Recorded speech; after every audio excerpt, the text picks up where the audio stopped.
Good morning, everyone. Today, we are back with a new episode of our Import Export Advisory series. Today, we'll speak about the comparison between EPCG, SEZ, and Moowr. With Moowr coming into the scheme, a lot of things have started tilting towards India, specifically in the manufacturing sector. Today, let us explore a little about all the three schemes. So, with me is Meenal, my colleague and expert on Moowr from Deloitte. Um, Hi, hello Meenal. Hi, good morning. How are you doing today? Great. Great, How about awesome, you? awesome. So, tell us a little about the EPCG, the SEZ, and Moowr in one line, and then we'll dive deeper.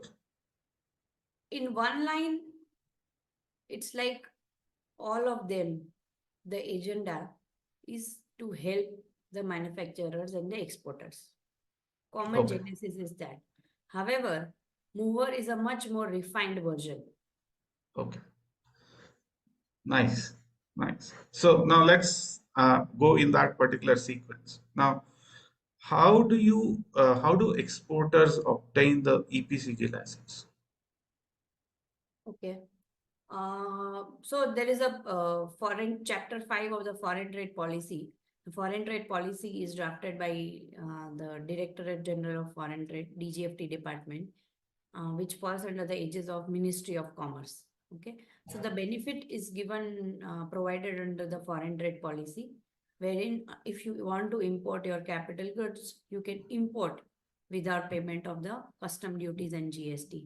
However, there is an export obligation attached to it, which is around 6 times the duty saved amount. So if you are importing machinery worth 10 crores, the duty saved amount or a standard custom duty rate comes to around 2.7 crores, rounding off to 3 crores for easier calculation. So 3 crores, 6 times the duty saved amount comes to, uh, export obligation comes to 18 crores. So 18 crores worth of exports you have to do, which is called specific export obligation. And if it's an existing unit, if you're an existing manufacturer exporter, then you must already be doing certain amount of exports. So for average plus the specific, you have to abide by. And how to apply, as we discussed, we have to go to the DGFT department, get the license with all the requisite documentation. And there is a time limit for everything under EPCG. Once you obtain the license, you have to import the capital goods within the prescribed time limit of 12 months. And if you want to export, you have to export within 6 years. So there are a lot of timelines for everything for every year. So in the first 4 years, you have to minimum do an export of 9 crores, which is half of 18 crores. Because Okay, what practically also happens is a lot of manufacturer exporters are in total able to complete 18 crores, but the first block of 9 crores they are not able to achieve. Yeah. So okay, export obligation is a major thing here. okay. Now, tell me a little about the license that you need to get from for SEZ. Is it any different? So license, as in you have to, so SEZ is a premises based thing again. So Mhm. SEZ is designated premises provided by the development commissioner, and there after you obtain the piece of land, you have to go through all the formalities of obtaining the licenses and all. Okay, okay, all right. So that's interesting. Now, if you look at both these, or let's come to EPCG. What are the pressing issues faced by EPCG license holders? So from my practical experience, I'll share because policy when they draft keeping in mind all the good scenarios, right?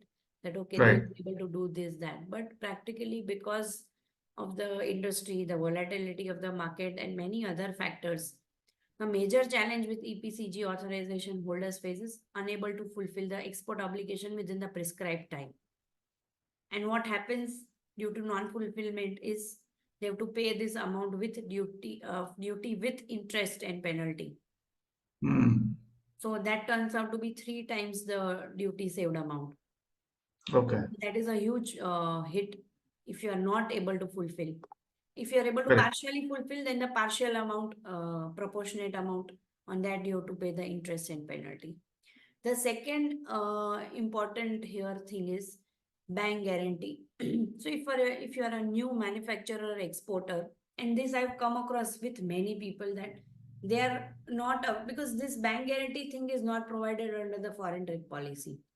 That is governed by the customs when you obtain the EPCG authorization and then go to the customs department at the port for registration of this license. So practically you have to register this license and a customs port. Only then you are able to get it cleared without payment of the duties.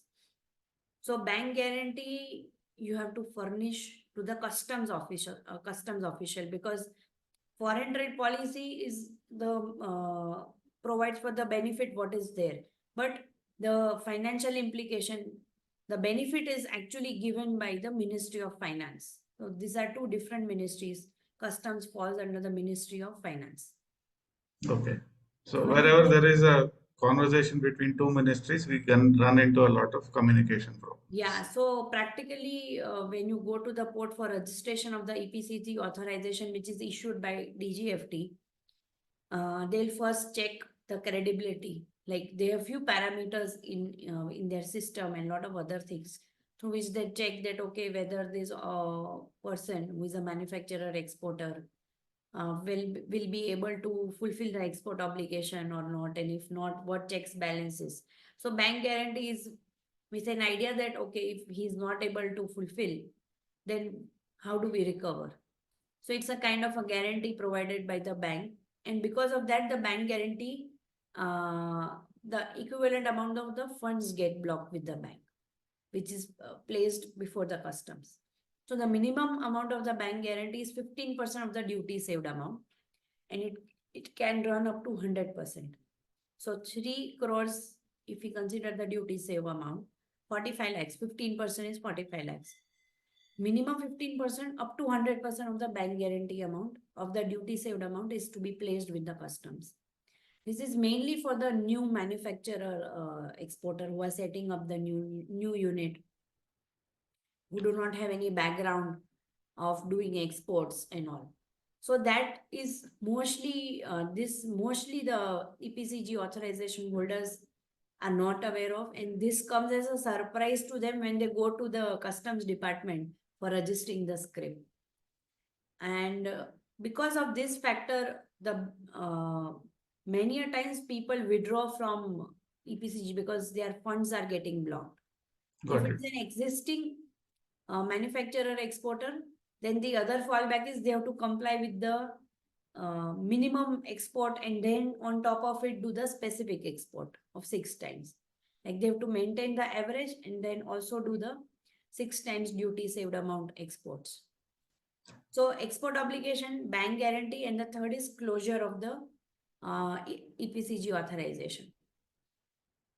So Super. closure is the most difficult part. Obtaining the authorization is still easier, but closure is the most difficult part, because you have to furnish all the documents to show to the department that you have done the exports and also realize the money in the foreign equivalent exchange.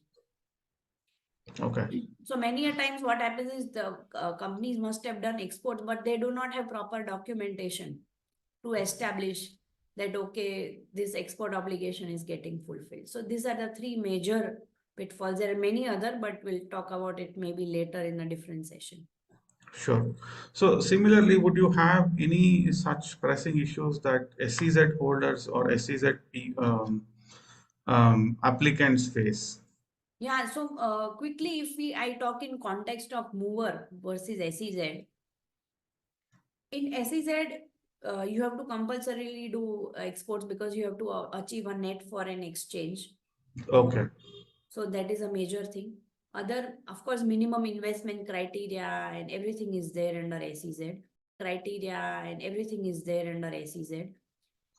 Then if you sell the final products which are manufactured from SEZ in the domestic market, irrespective of whether that has an import content or not, on the sale value of the products from SEZ to DTA, on that entire value you have to pay customs duty because that is Okay. considered as import.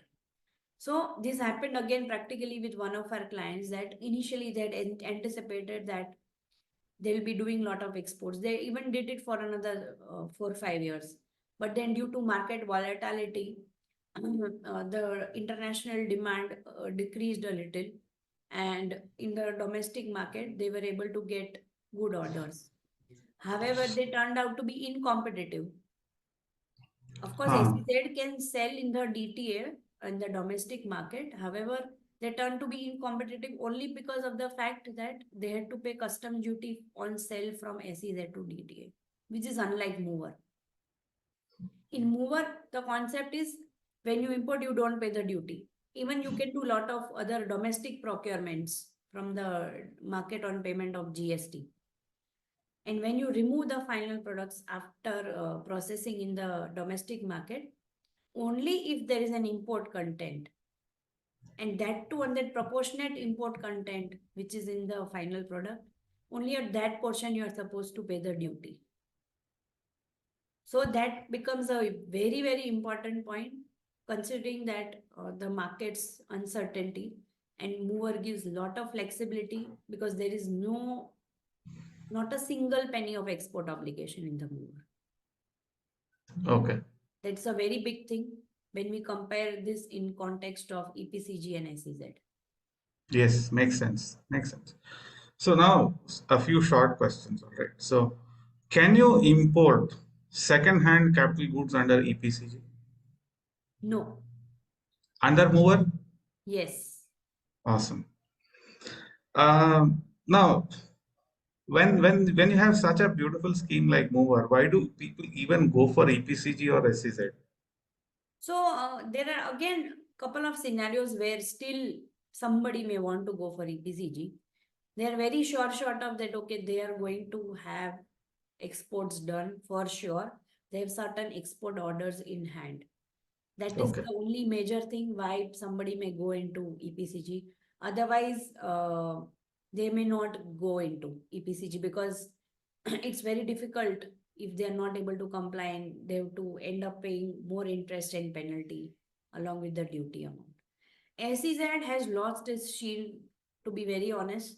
Many companies are exploring the possibilities of not opting for SEZ when they have other better options because of the regular procedural aspects, compliances, and all. Unless there are other non-commercial aspects, like non-technical aspect, non-taxation aspect, because even direct tax doesn't have any benefit as of now under SEZ. But if they're getting some land at a good price, some state government or other development commissioner are pushing, there is certain infrastructure is much more developed. And they have short thing, again, as I said, that for the import of raw materials or import of capital goods, or there are certain things defined by certain ministries that, okay, for this particular product, you need to have either ECZ or EOU. So there are certain product specific things. If there are certain such practical situations, only then it makes sense to go for SEZ or EOU like schemes. Otherwise, if you want a greater flexibility, you do not want a hanging sword of export obligation, and you want to save also on the working capital side, then definitely Moowr is a go-to scheme because it covers the benefits for the raw materials and for the semi-finished goods and also for the capital goods. And that too, Awesome. no bank guarantees involved. So Awesome. Under Moowr, there is no bank guarantee. So Mover comes with so many advantages, right? Mm. Yeah. So now if say somebody has been in EPCG or they have opted for SEZ, how easy is it for them to move to Mover? So from SEZ to Moowr, that's not possible. Currently, we are anticipating and made representation that if somebody wants to get out of SEZ and go to Moowr, but that is practically not possible as of now. Under EPCG, again, there is no transition. You have to comply with the export obligation. But Okay. it's a Moowr registered unit. Then yes, in future, if you want to take EPCG or advance authorization, that is open. Okay. Hmm. Awesome. Thank you so much, Meenal. Before I close, any closing comments on this topic? Yeah, so quickly, like as a manufacturer exporter or a merchant exporter, um, if you have any business idea on what you can think of, right? If you have a lot of capex involved, please put down things on a piece of paper and start analyzing numbers, start developing various scenarios, right? And then come to a conclusion with the help of various schemes, what turns out to be best. Because see, the every scheme is formed with an objective of helping you grow your business. So let's marry the policies with your business supply chain and get the best out of it and be more competitive in the international market. Okay. Makes a lot of sense and a lot of great wisdom in the closing remarks. Yeah. Thank you so much for your time and the clarifications you have provided. We'll come back to you next time, next Tuesday. Thank you. Have a lovely day. Bye. Bye.